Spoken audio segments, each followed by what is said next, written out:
ఇంకో నాయుడు అంతా చాలా పెద్ద ఫైట్ అవుతుంది ఇక్కడ. ఎదురు కూడా ఉన్నాడు, మనకి కూడా ఫుల్ కొడతాన్నాడు. ఈ పెగ్గు మనకి వచ్చే కిల్ అది నిన్ను వాడు ఆ ప్రకారం కొడుతాను. ఫస్ట్ గ్లూవాల్ వేసుకోవచ్చు కదరా. ఏం కిల్లు పోతాది మచ్చా, కష్టపడి కొట్టినా ఇట్లా ఎత్తేసినదే కదా. దాన్ని రివైవ్ ఇస్తున్నాడు. అబ్బా వీడు వెనకాల నుంచి కొడతాను. మా దిమిత్రి చేసినాడు అన్న వీడు. అయ్యా నా కొడక ఈడే అబ్బా ఇది కూడా మనకి వచ్చలే ఎట్లో కాదురా. 3 కిలోలు కొట్టిన దాంట్లో ఓడనా సొంతం కొట్టినవరా? అన్ని సొంతంగా కొట్టిండే మచ్చా. కింద పైన మూసుకొని వరుసని చెప్పు. అయ్యో 2 కిలోలే మచ్చా ఎత్తేసినది. ఎవడో కిలోలు ఎత్తేసిన పక్కన లేగాడు సరిపోయేలాగా నేను కుక్కను కూడా నిలగొట్టింది. ఎవరితో మాట్లాడుతున్నావో తెలిసే మాట్లాడుతున్నావా? ఏంటి కొడతాలే మచ్చా నేనే ఇన్ని కిలో.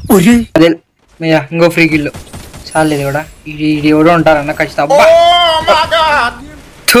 వీడు మేలు కదా మచ్చా. అంతమంది గ్లూవాల్ వేసుకొని రివైవ్ ఇస్తున్నారు, మీరున్నారు ఆడో కొలబడినారు మమ్మల్ని కొడతా అంటే. మేము చచ్చిపోయి గంటాయే. అదేరా మీకు బలుపు. మాది వచ్చింటే బతుకుతాండ్రు కదా, వేరే సైడ్ పోయి చచ్చిపోయినాడు వీడు ఇప్పుడు. అమ్మయ్య చాలా మంది ఉన్నారు ఇక్కడ.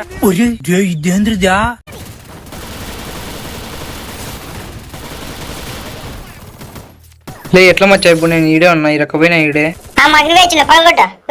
కన్ఫామ్ ఎవరు లేరు కదా. ఎవడో ఉన్నాడు మచ్చంతా ఇప్పుడు దిగినాడు. మేమంతా ఉన్నాం కదా. ఎవరు రసకాయలు తెచ్చిండి ఇది. బా ఇద్దరు అయిపోయింది బతికి అయిపోయింది. నీ కొత్త చెక్కేస్తారులే ఈ రోజంతా. కిలోలు ఎత్తేసానికి ఎప్పుడు ఇట్లా దొంగ పనులే జరుగుతాయి. దానికి ఎవరు మనకి నిర్వహిద్దండి. నువ్వు ఉండరా ఆయన స్వామి. ఒకడు స్క్వాడ్ మొత్తం వీడియో ఉండే అన్న, నా విందే కసి కట్టినారు. ఇంకోడు కూడా వచ్చేప్పుడు ఎత్తు